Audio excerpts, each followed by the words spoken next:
this region? First of all, it's not very easy. It's going to cost billions of dollars to do it. And the second thing is, even if they can find a way to assemble this product somewhere, the parts, the basics of capacitors and other things, motherboards, they're still built in China. So it's not as if you can associate it that way.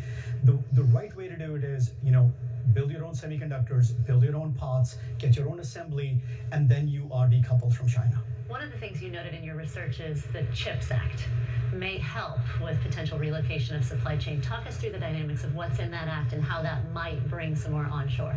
So there's a lot of money that's going to be coming in for that particular element. And if we can come up with more foundries of chips in the US, that again pivots us away from Asia, pivots away from anywhere there could be some political problem going forward, and that will allow them. Now the other thing is the demand for chips is only going to go up with autonomous cars. Each of the automotive, any new car right now has far more silicon in it than it was a few years ago, and that number is only going to go up as more EVs come into the market. So we do need the semiconductors for our own consumption, convert them into parts, and then assemble them. Is there any meaningful discussion, any meaningful concern right now that governments, particularly in the U.S. and the Western nations, from a security standpoint, will try to force this issue maybe a little bit more?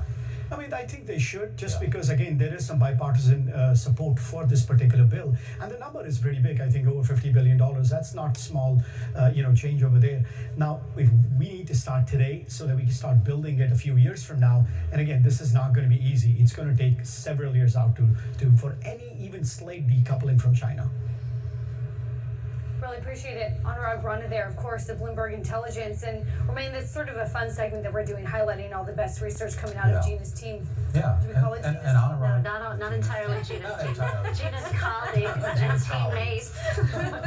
All right. Well, best of Bloomberg Intelligence here. And of course, we're just talking about some of the supply chain issues in China, but China's dealing with its own problems here. Morgan Stanley cutting its growth outlook for China to 0.